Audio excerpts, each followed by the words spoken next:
Olá pessoas, estamos começando mais um episódio aqui do Pode Ler e Escrever. Nosso convidado de hoje é o Gabriel Greco.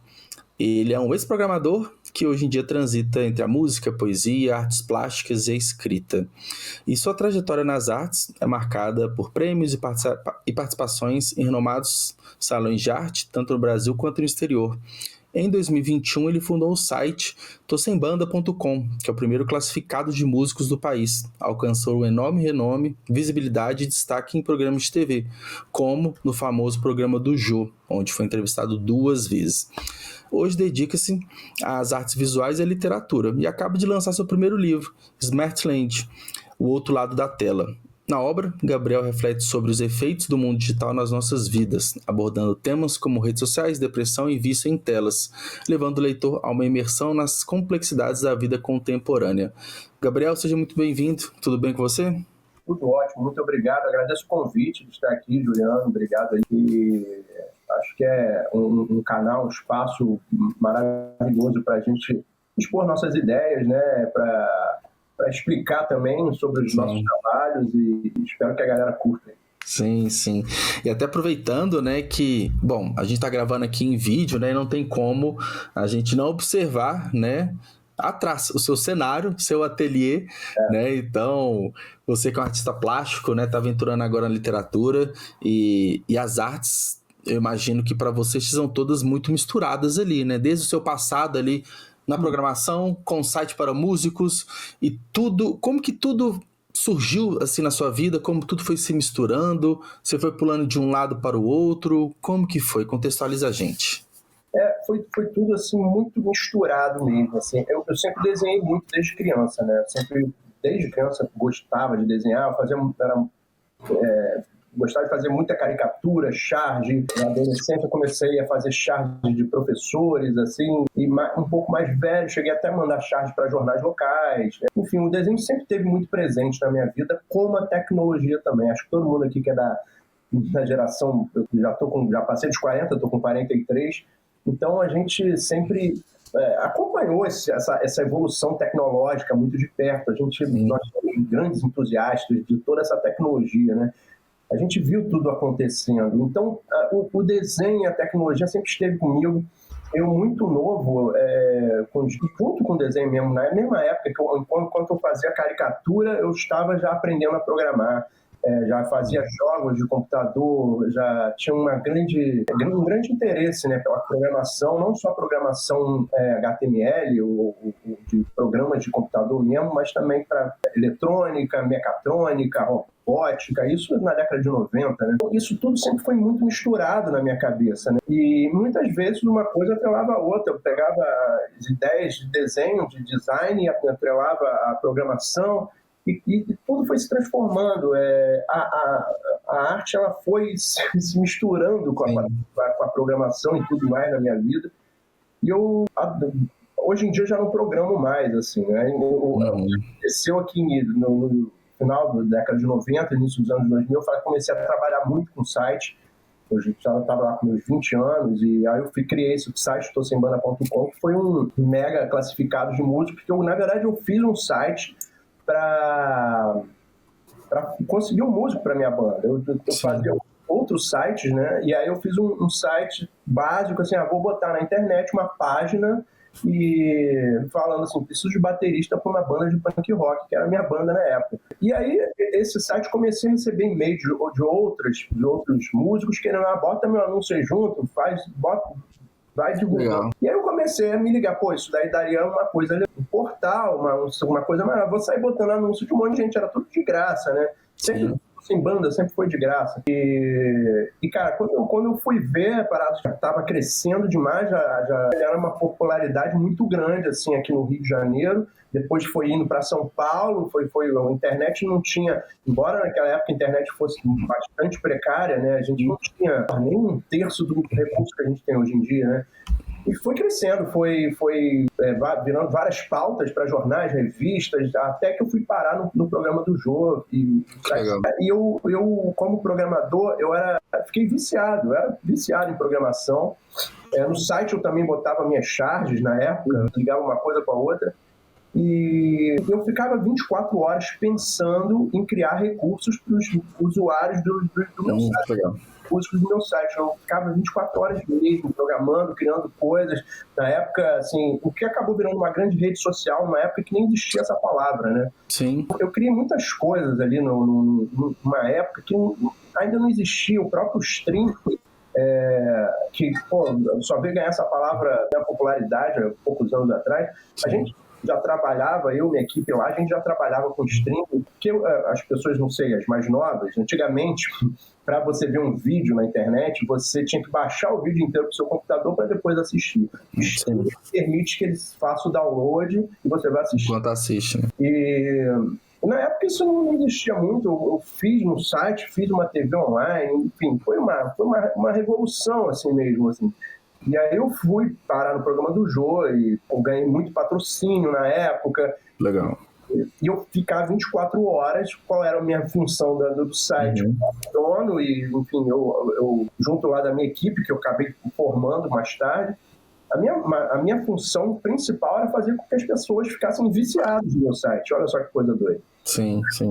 E eu fui vendo, estava com muito patrocínio, assim, cara, tem que botar as pessoas para que elas não saiam do meu site e fiquem lá consumindo esse negócio. Até que chegou um ponto, assim, que eu comecei a ver que isso não era uma coisa legal, né? Esse negócio de ficar botando as pessoas, embora interessavam os patrocinadores, era o número de pessoas que estavam dentro.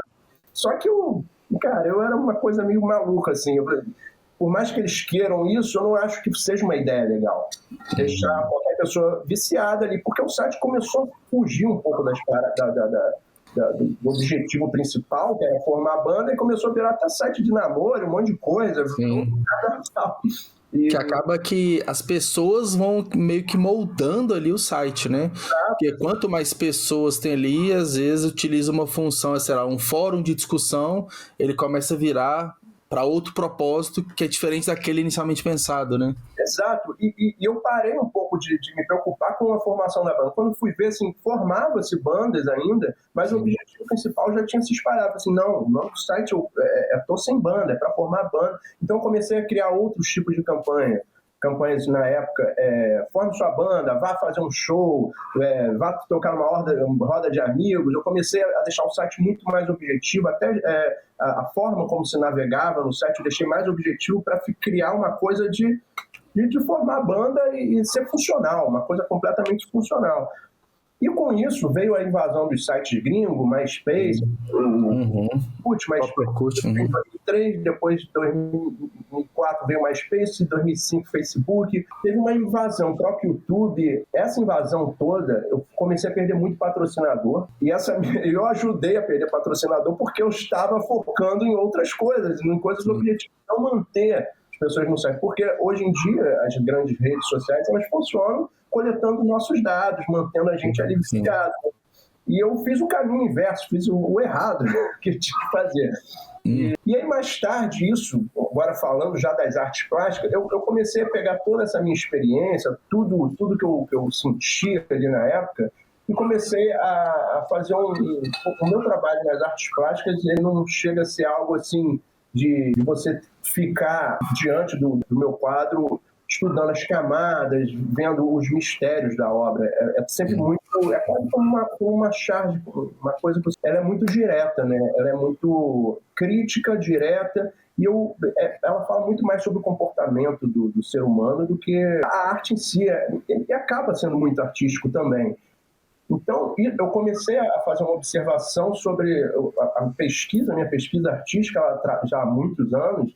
Ela se trata sobre o comportamento do ser humano contemporâneo diante das novas tecnologias, das redes sociais, como é que isso veio mudando a nossa forma de pensar e como isso vem afetando as nossas vidas, né? O quadro da série Paliativos, né? onde eu falo da depressão, da ansiedade, e a gente usa todos esses recursos das redes sociais para trazer um mínimo de felicidade, um remédio paliativo, né, para a nossa alma. E eu fiquei fazendo séries atrás de séries falando sobre isso, sobre esse comportamento humano diante das tecnologias. E acabou que, assim, acabou que desembocou no Smart Land de uma forma muito sem querer também, né? As coisas foram se atrelando, mas quando eu paro para ver, eu vejo que tem toda uma trajetória de consciências de onde eu passei, né? De onde eu transitei desde a minha adolescência até hoje. E o Smart Land foi meio que isso, assim, embora o início da história veio de como eu trabalhava também com criatividade em vários outros sentidos, eu fui convidado para uma startup para criar um universo, né? Um universo para criança, onde ia ter um produto final. E aí falou assim, olha só, a gente vai ter um produto final, mas antes da criança consumir o produto final, ela precisa consumir um universo. Eu quero que você crie um universo. E aí veio essa minha veia artística aí, que eu já trabalhava das críticas. Eu falei assim, vamos inventar um universo onde as crianças gastem energia ao invés de ficar ali presa a celular, né? Uhum. Eu comecei a escrever esse universo, comecei a escrever uma história. Veio a pandemia, isso aí foi em 2018. Foi escrito assim, 3 capítulos do livro, né? Que não era livro, era só um universo que eu estava criando ali. E aí veio a pandemia, a startup acabou, o produto que eles iam lançar também tão pouco vingou, né? Tivemos até algumas empresas interessadas na época, mas a pandemia acabou com tudo. Mas a história continuava ali no meu computador. Eu falei assim, cara, isso é tudo o que eu falo hoje, né, nos trabalhos, e só que de uma forma lúdica, né? Eu vim escrever um pouquinho, depois escrevi um outro, aí eu via que a tecnologia mudava, eu tinha que voltar um pouco na história. Acabou que em 2023 eu falei assim, vou acabar de escrever um livro, que eu já tinha botado na minha cabeça que ia ser um livro. Uhum.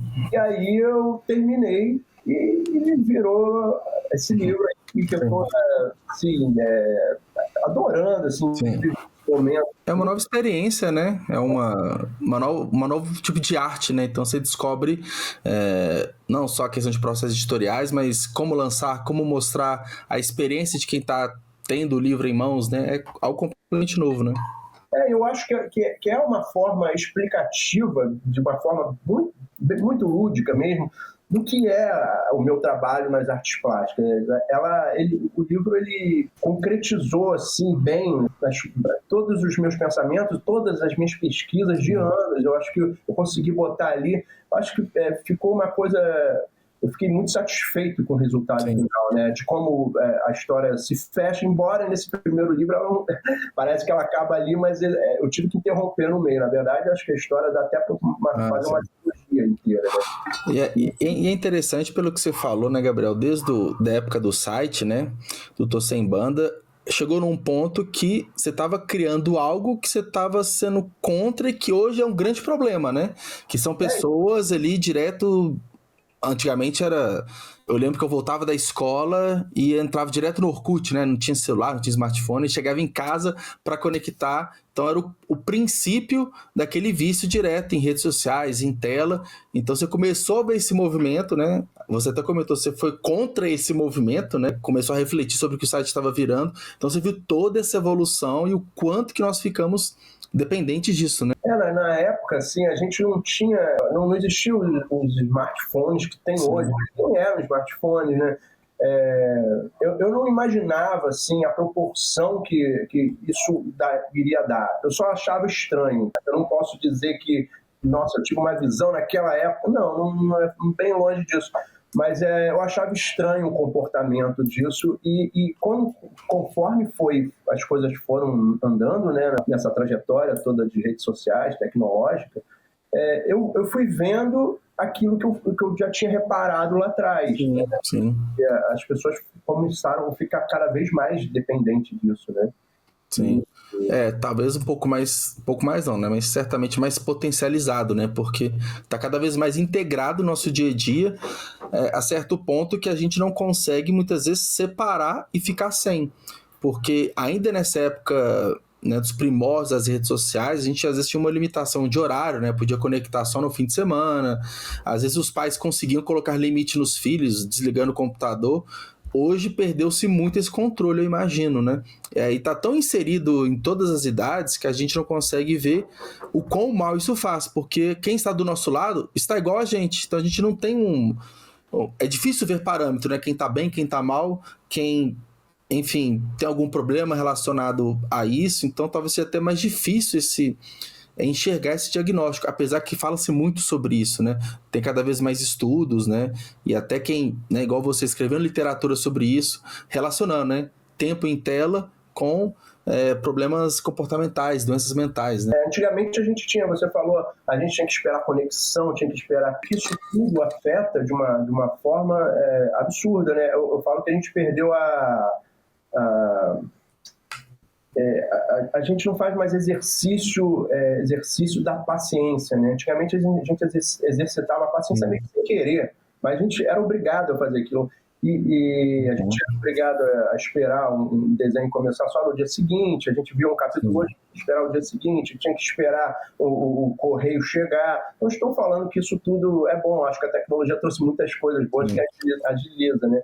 Mas eu acho que cada vez mais que as coisas andam mais rápido, mais a gente fica dependentes e viciados nela. Sim.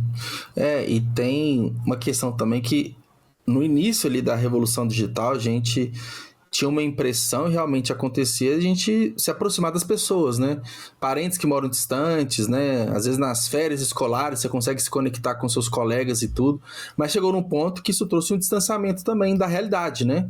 Então, as pessoas estão muito conectadas, mas ao mesmo tempo estão sozinhas, né? Estão isoladas, né? Então, tem isso também trabalhado no livro? Tem algumas outras questões? Eu acho que uma questão, eu acho que existe tudo, uma hiperconexão, existe um hiperconsumo e existe uma hiperprodutividade, né? A gente tem que hiperconsumir, hiperproduzir o tempo inteiro, né? A gente não pode ficar de fora, a gente tem que estar sempre lá. Isso em qualquer profissão, né? Se você não está nas redes sociais, se você não tem número de seguidores, isso tudo é ruim para você, né? A gente ficou completamente preso num sistema onde a gente precisa hiperproduzir e hiperconsumir.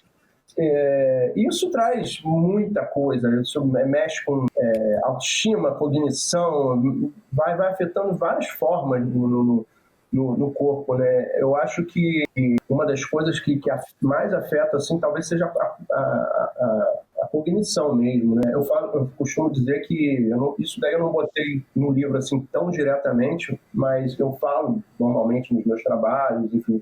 O nosso cérebro é como se fosse um computador, né?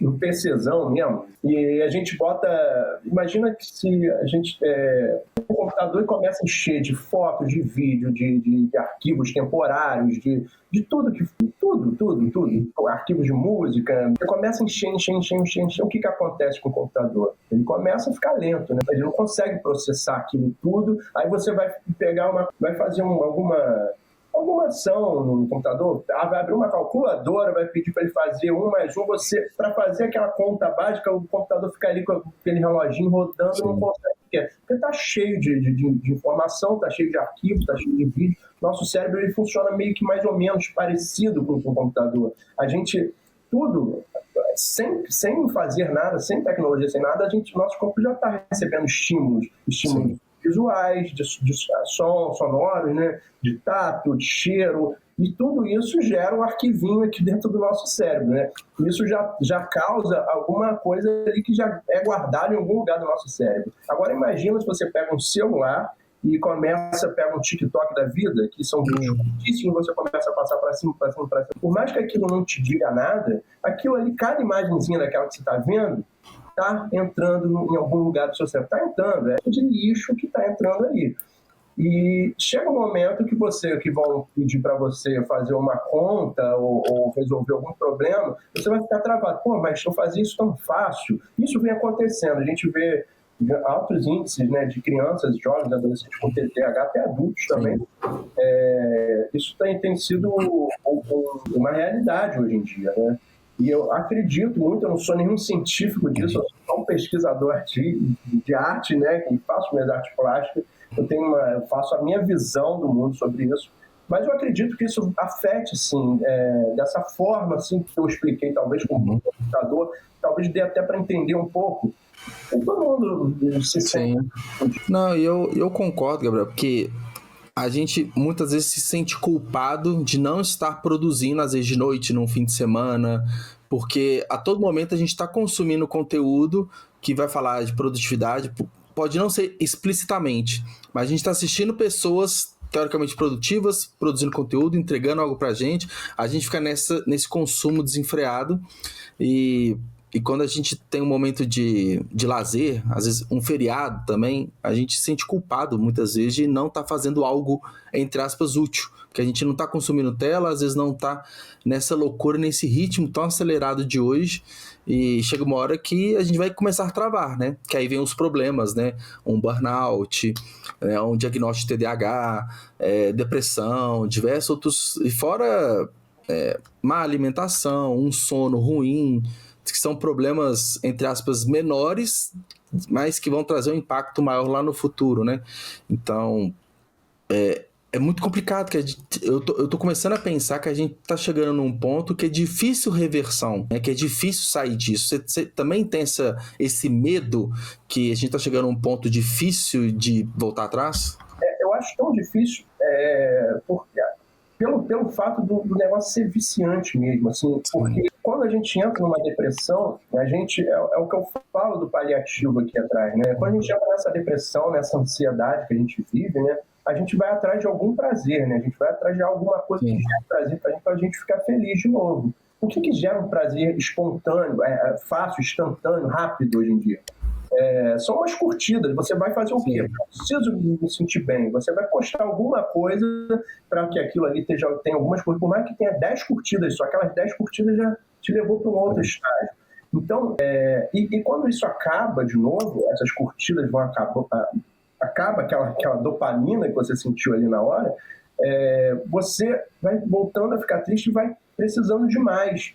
Então você entra num ciclo vicioso mesmo, né? E eu não vejo assim uma forma de isso estar perto do fim, porque eu acho que a gente, todo mundo, embora começou assim ter um discurso, a gente vê uns estudiosos, uns filósofos falando, uns cientistas falando o quanto viciante as redes são pra gente, né? Mas a gente, em geral, ninguém vê isso como uma droga ainda, né? Quando eu falo assim, é viciante igual a droga, as pessoas, você tá exagerando. Não só eu que falo, já vi outras pessoas falando. Não é questão de estar exagerando, não posso falar que seja igual, porque elas reagem de forma diferente no corpo.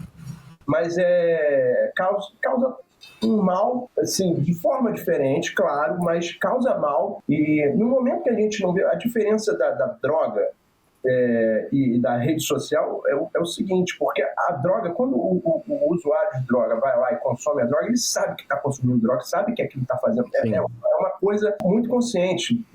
Agora, quando a gente está consumindo as redes sociais, ninguém vê ainda isso. Senão todo mundo ia fazer escondido igual fazem. Tanto é que quase todo mundo usa, né? É uma droga que praticamente todos usam. Muita gente ganha muito em cima disso, né? Em questão de visibilidade, reputação, dinheiro. Então tem muita gente ganhando com isso, né? Então é difícil acabar com algo que tem muita gente, né, na ganância ganhando por trás, né? Exatamente. Eu falo que a internet, eu gosto de fazer vários comparativos assim. Sim. E eu falo que a internet é como se fosse um tubarão, né? A internet é um tubarão que vai devorando todos nós, né? Nós somos ali os peixinhos pequenos. E junto com o tubarão, quem que vem nessa cadeia alimentar? Vem as rêmoras. A rêmora é aquele peixinho, né? Que anda do cola, né? Fica grudado no tubarão, se alimentando dos restos de comida que caem da boca do tubarão. E tem tem os peixinhos que vão atrás também, que vem comendo os restos de nós, né? Nós todos somos esses peixinhos e restos de comida. Os coaches, eles são como se fosse essa rêmora que fica grudado no tubarão. Eles estão ganhando com isso ali. Todo mundo viu dinheiro com isso. Os influencers também são toda essa galera que pertence a esse comensalismo, né, inteiro, essa cadeia alimentar. Então, existe um ciclo ali de mercado que gera muito dinheiro, né? Então, é muito difícil acabar com tudo isso. E nem quero que acabe, para falar a verdade. Eu não sou um anti-tecnologia, assim, né? Porque se for ver o meu discurso, não. Pelo contrário, como eu falei, eu sou entusiasta da tecnologia, da programação, amo tudo isso. A questão maior é se reeducar diante dessas... Trazer a preocupação, né? Tem tem que se ter uma preocupação, né? E exclusivamente, né, mais recente aqui no Brasil, a gente tem uma camada mais profunda ainda atual, que são as apostas esportivas, né? Que são pessoas que estão ali não só viciadas em telas, mas estão viciadas em gastar o próprio dinheiro ali com tempo em telas, sendo enganadas, né? Você até citou influenciadores, aí tem coaches, tem diversas pessoas que incentivam isso. Então, além do consumo gratuito, tem um consumo que você paga e paga caro por isso. Então, tem outras camadas mais graves, né? Então, até eu pensei nisso aqui agora, né? Eu fiz a pergunta antes, como que a gente se livra disso? Na verdade, a gente está continuando descendo ladeira, ainda está piorando, né? Ainda está piorando antes de melhorar, né? Onde houver dinheiro, vai só descer. É estranho, o dinheiro vai conduzindo o mundo inteiro com um buraco assim, né? É difícil, né? A ganância, ela sempre vai, né? Mas a indústria, né?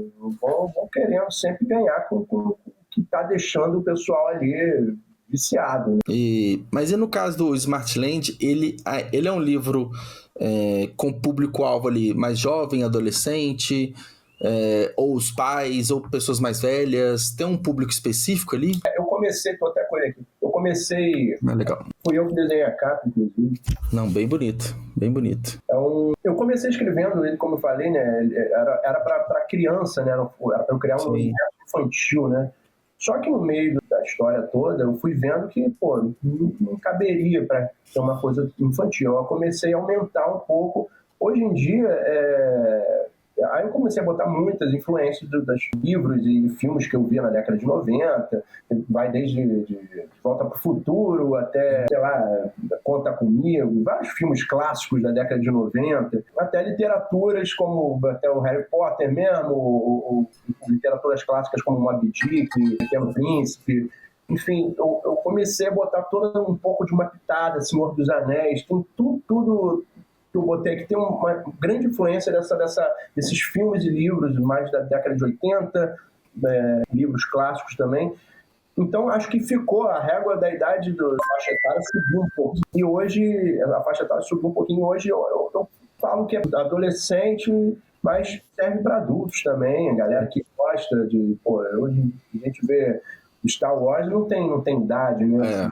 Então, eu acho que é um livro que, por mais que trate ele mais da fase da adolescência mesmo, né, que você está se descobrindo, né, o personagem principal, o Zig, você descobre, ele vai se descobrindo quem ele é mesmo quando ele está longe do celular, né? Ele descobre do que ele é capaz, descobre o que ele pode fazer, coisas que quando ele ficava o dia inteiro, 24 horas no celular ou jogando videogame, ele não sabia das habilidades dele. Fala muito dessa descoberta da adolescência também, né? Então, mas eu acho que vale da adolescência, dos 14 até 20 anos, assim, acho que dá pra a galera aí curtir. Eu imagino talvez para o adolescente que tá começando, assim, eles já nascem conectados, né? É uma realidade que eu não imagino como que seja, porque, né, a gente pegou uma geração 100% offline, a gente passou a geração que ainda dava para separar online e offline, e agora tá na geração 100% online, né? Só que essa geração, né, vocês todos tá com 14 anos, até um pouco mais, já nasceram no ambiente online, né? Então, talvez seja até mais difícil para eles perceberem, né, o impacto para um excesso de tela, porque já nasceram com tela, né? Então, de repente, a leitura para esse público mais infanto-juvenil pode se tornar mais impactante, talvez, porque eles vão, de fato, descobrir um mundo sem tela, né, ali na leitura. Né, que é algo que eles não vivenciam, na realidade, né? É porque o adolescente hoje ele tá ali 100% conectado, né? Então ele já nasceu num ambiente 100% online, né? E às vezes a leitura, né, Smartland, que causa essa reflexão crítica nele, né? Que é algo talvez que ele não consiga pensar hoje por já estar nesse ambiente 100% conectado, né? Não, sim, com certeza. Eu acho que vai trazer uma outra ideia de mundo, né? Para eles, eu falo que você falou que a gente era você falou ser completamente offline, depois intercalar o online com o offline, e hoje em dia é completamente online, que eu chamo de on-life, né? Hoje em dia a nossa vida ela é completamente conectada, a gente não vive mais, você perdeu um celular, você já não é mais ninguém, né? Fora a questão de conexão, a questão de segurança também, né? A gente confia no celular, dados sigilosos, senhas bancárias e fora outras questões que fazem a gente ficar sem chão, né? Então a gente já é meio máquina e meio né? E eles já nasceram nessa realidade, né? Muito diferente da nossa. E é difícil mesmo botar isso na cabeça dos mais jovens, porque para eles isso é tudo normal. O mundo é normal assim para eles. Né? Mas eu acho que a gente tem que dar um choque de realidade, não querendo ser saudosista nem nada, mas eu acho que tem que dar um choque de realidade para ver que a gente não precisa ser tão dependente de uma inteligência artificial. Você não precisa fazer trabalho de escola só com um chat GPT. Você não precisa. Porque eu falo que o ser humano só chegou aqui onde nós estamos hoje em dia por causa da nossa criatividade, por causa do nosso exercício da nossa criatividade o tempo inteiro. A gente precisava caçar, correr atrás de comida, depois teve guerras e mais guerras que trouxeram também revoluções tecnológicas, grandes revoluções tecnológicas, como a internet, que surgiu numa guerra também.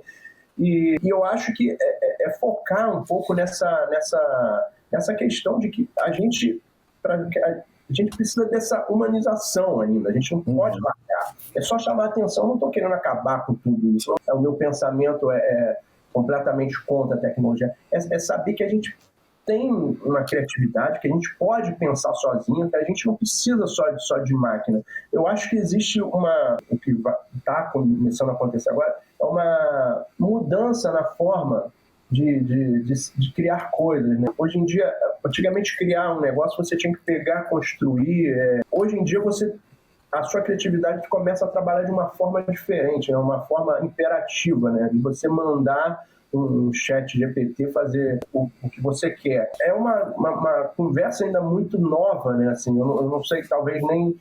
Mas eu acho que a partir de agora vai ser tudo... A criatividade, tudo que a gente vai fazer vai ser de uma forma diferente, muito diferente do que a gente fazia. Mas não deixa o recado, talvez, do livro é não deixar da gente exercitar sempre essa criatividade, não tentar matar o nosso tempo o tempo inteiro das coisas, né, dos processos, saber entender o processo das coisas, que hoje em dia quase não temos processos, né, de criação, processo de coisa que leva tempo. Eu acho que uma coisa que a gente pensa o tempo inteiro, o ano passou rápido, né? As coisas estão passando voando. Isso leva muito em questão da velocidade que as coisas... Tudo é muito rápido. Você vai fazer um negócio, você pede ali no chat GPT, está pronto. Você pede outra coisa, já está pronto. Tudo muito rápido. Pede um Uber, já está ali na sua porta. A gente faz muitas coisas no mesmo dia, né? A gente sempre está acelerado, então dá a impressão que tudo passa muito rápido, né? Nosso tempo mental, ele muda completamente. E no final das contas, a gente às vezes viu a vida passar, talvez seja o recado final do livro, né? A gente viu a vida passar rápido e talvez nem aproveitou tanto. Então, eu acho que a principal ideia do livro é isso, né? É saber olhar à sua volta. Isso daí eu falo o tempo inteiro no livro, né? Não ficar só preso ali, saber respirar, olhar à sua volta. E até dos personagens do Joaquim no livro fala, né? Tempo é vida e não existe vida sem tempo. No momento que a gente mata o tempo, fazer um monte de coisa, a gente está matando a vida, a gente não vai ver a vida passar. Então é uma forma de refletir sobre isso. Eu acho que no fundo, né, você até falou, e eu concordo, eu também não sou contra a tecnologia, eu sou grande entusiasta de tecnologia, mas a reflexão que fica é o quanto que a gente vai deixar ela ocupar da nossa vida e aí quanto que a gente vai deixar de fora outras coisas tão importantes quanto, né? De repente, cara, atividades muito simples, passar com um cachorro na rua sem estar com o celular na mão, né? Assim, aproveitar esse momento. Ir numa praça, respirar, fazer um exercício físico. Eu, por exemplo, sempre que eu vou na academia, eu não levo o celular porque, pelo menos naquela hora, eu sei que eu vou respirar, eu vou pra rua, né, que eu trabalho de casa, eu vou estar 100% focado naquele exercício. E tem tantas pessoas com fone de ouvido, celular na mão, na pausa fica com o celular na mão. Então, assim, dá para balancear, dá para ser tudo isso, né? Aproveitar a tecnologia, acompanhar a evolução, por exemplo, de inteligência artificial e tudo, mas não deixar de lado coisas cruciais, importantes, né? E você falou um negócio de criatividade, achei engraçado porque você vai pensar num plano, assim, eu vou planejar o meu livro, um exemplo, né? Antigamente a gente ficava dias pensando, né? Escrevendo, anotando. Agora a gente joga a ideia pro ChatGPT para ele dar uma devolutiva pra gente refletir sobre algo que ele fez. Então, a forma de criatividade mudou, né? Ela ficou, de certa forma... mudou a criatividade, que agora eu tenho que perguntar para alguém de uma forma correta para esse alguém me dar uma devolução de uma resposta. Então, tá tendo uma mudança, sim, para como usar a nossa sabedoria e criatividade. A gente está usando para questionar alguém e não para colocar em prática, né? Enfim, são questionamentos interessantes, né? É bem interessante. Eu acho assim que no meu livro, em um momento eu usei inteligência artificial.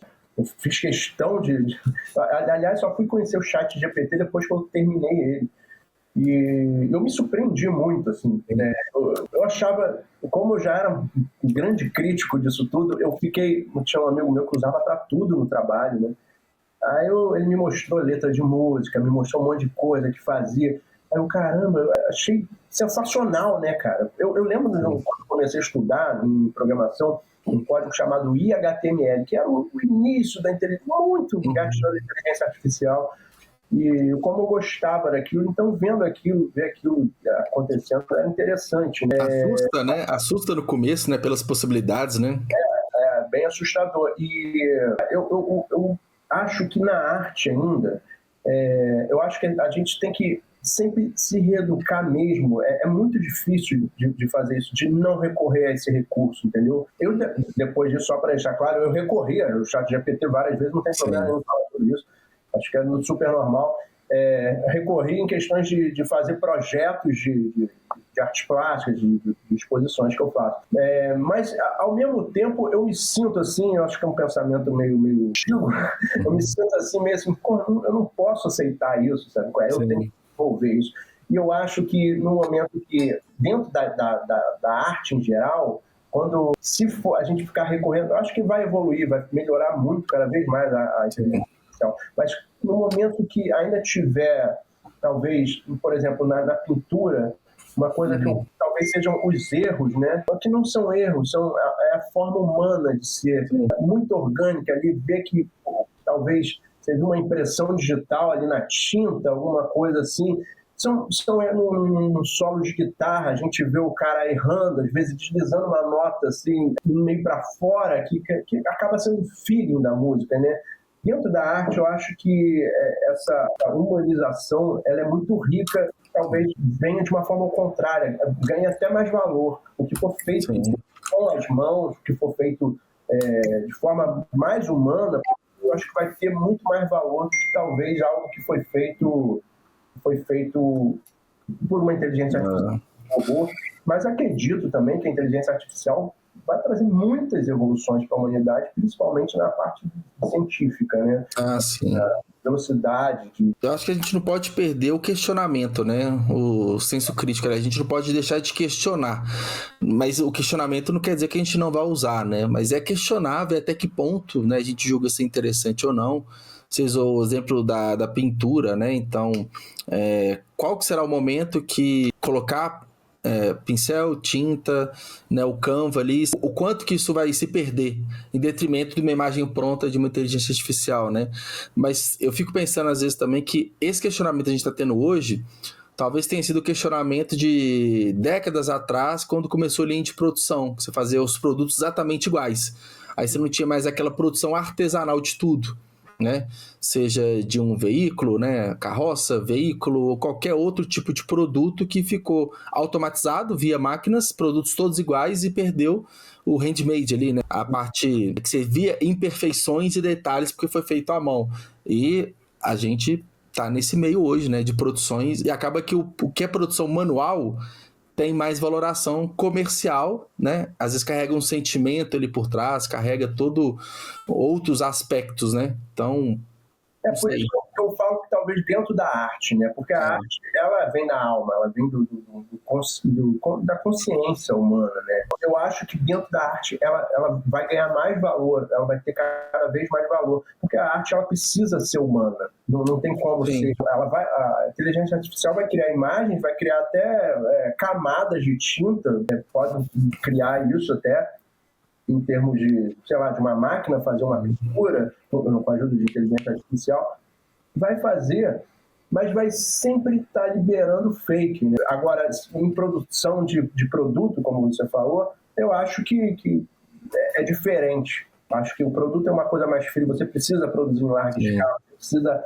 fazer réplicas de réplica de réplica. Agora, a arte não, a arte ela tem que ser única, né? Para ter valor, ela tem que ser única. Tanto na música quanto na pintura, ela tem que ser sempre soar como aquele artista fez, como ele pensa, como ele sente, né? E é interessante que eu não vejo isso perdendo força nos dias atuais, né? Assim, ao mesmo tempo que tem muito mais gente descobrindo e usando um chat GPT, por exemplo, né? Seja brincando, fazendo alguma coisa, uma receita de bolo, até questões profissionais, mas ao mesmo tempo, tanto literatura, outros tipos de arte, as pessoas ainda consomem, né? A gente perde por outros fatores, né? Mas não especificamente por isso. Então, eu não vejo as pessoas preferindo um livro que foi escrito por inteligência artificial ao invés de um livro escrito da forma normal, né? Da forma tradicional. Então, eu não vejo isso como uma ameaça hoje, né? Mas eu acho que sempre fica a reflexão e o questionamento. Eu acho que sempre tem que ter, né? Tem que ter, é engraçado, né? Teve a capa, né? Uma capa que ganhou o prêmio aí, né? Eu vi, foi ano passado, né? Acho que foi até do Jabuti, eu acho, né? Que deu polêmica danada. E foi feita toda pela inteligência artificial, e depois ele falou, assim, o designer não quis esconder em nenhum momento, não, fiz sim, só que não estava contra a regra. Ainda estava escrito na ficha catalográfica lá, né? Feito por tal. Enfim, os jurados deixaram passar e tal. É aquela coisa, a ferramenta tá aí, é uma forma também de, às vezes, viabilizar projetos, né? Às vezes você não consegue contratar um capista, alguma coisa assim, né? Enfim. Claro, ela agiliza, né? E uma das coisas, indo para dentro do livro agora, sim, cada vez mais vai ser usada a inteligência artificial e hoje em dia, para processar toda é o que dá início à história do meu livro, né? Essa grande procura pela inteligência artificial está sendo um grande problema, né, no mundo hoje em dia.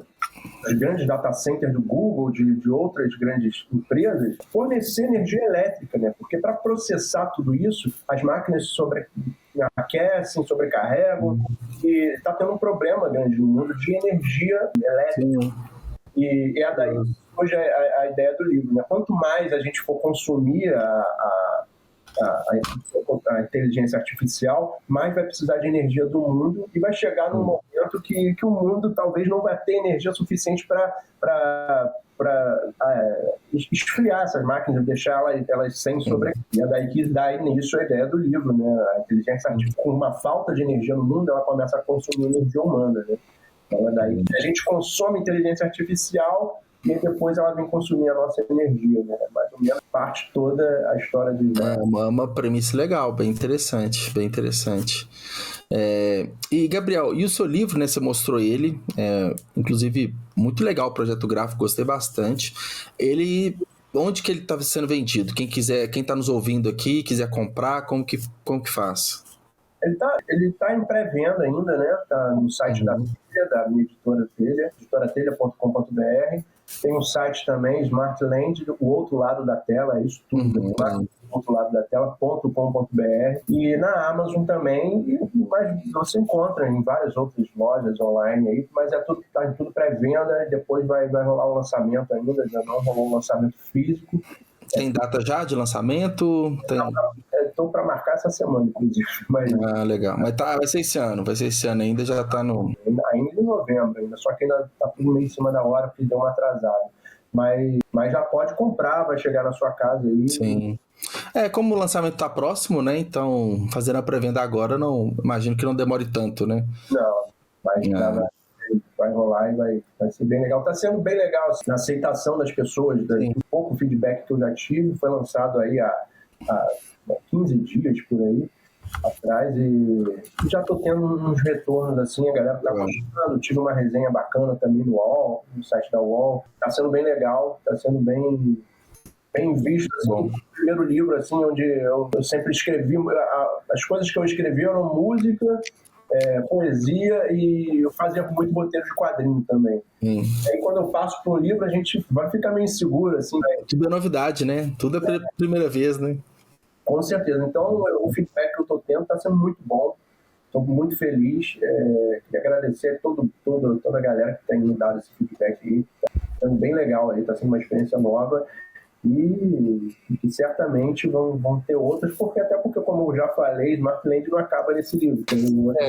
Eu tô até imaginando que se a gente ter falado mais cedo, então provavelmente teremos uma continuação aí, né? Então...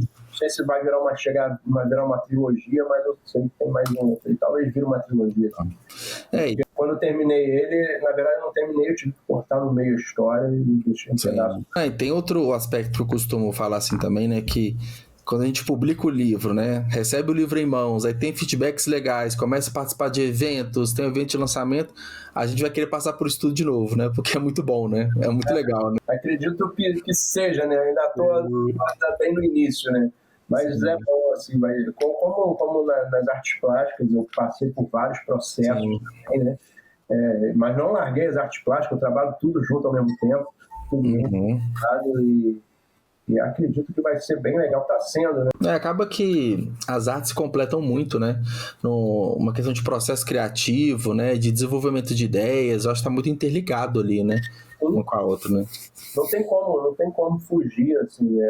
Eu falo assim, as pessoas falam muito, eu tive banda também há muito tempo, então eu já transitei em muitas áreas, né? O que eu digo, assim, talvez sobre mim nessa questão, a ideia artística, ela está aqui na minha cabeça. O que eu preciso é de um veículo melhor para traduzir aquilo. Às vezes aquilo fica melhor numa música, ou aquilo fica melhor numa pintura, ou aquilo agora experimentando às vezes numa charge, num quadrinho, numa tirinha que eu faço, ou aquilo pode ficar bom num livro, né? Sim, legal.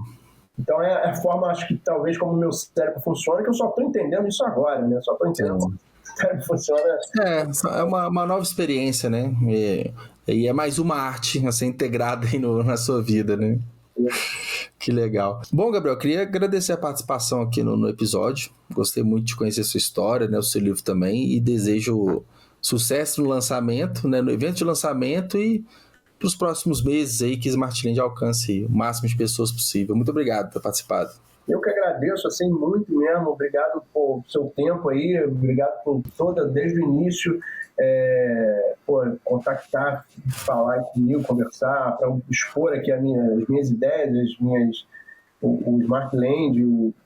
Para mim é um espaço assim que não tem preço. Eu acho que é engraçado, né? A maior divulgação do meu livro é na internet, né? Uma coisa onde eu faço crítica usando o sistema para corromper o sistema. Exato. Mas como eu falei, faz parte. A gente tem que saber só se reeducar diante disso tudo. E eu só agradeço mesmo aí. Muito obrigado, Juliano, e até a próxima. Também bombe aí tudo aí para você, que eu sei que já é um grande sucesso aí, que a galera já curte. E obrigado aí, Smartland, só acessar aí a Amazon, já vai estar lá, galera. Perfeito. Ótimo. Então, novamente, obrigado, Gabriel. Então, até breve. E a gente se vê pelo que eu tô vendo no vidro, no cantinho ali, você é botafoguense, né? Então a gente se vê dia 30 de novembro, tá? Na final. Eu vi no cantinho ali e falei assim, eu vou comentar no final. Então, tá bem feliz, né? É uma fase muito boa, né, agora do Botafogo. A gente cai isso há anos, né, cara? Na final de uma Libertadores, então é algo assim. É mais que merecido, né? Pelo que fez ano passado, esse ano, então... Tá sendo merecido mesmo, sem querer diminuir ninguém, não. Mas eu gosto muito do Atlético, nunca tive nada contra. Prefiro muito, até por causa da camisa, né? São parecidas, né? E vai ser um jogaço. Não, isso é certeza. Independente de quem ganha, vai ser um jogaço. Então... Acho que é isso que falta no futebol, assim, mostrar a potência do Brasil de novo aí. Com certeza, sem dúvida nenhuma. Então, um abraço, que vença o melhor e bom lançamento do livro e sucesso. Valeu, Juliano. Muito obrigado. Até. Boa noite. Tchau.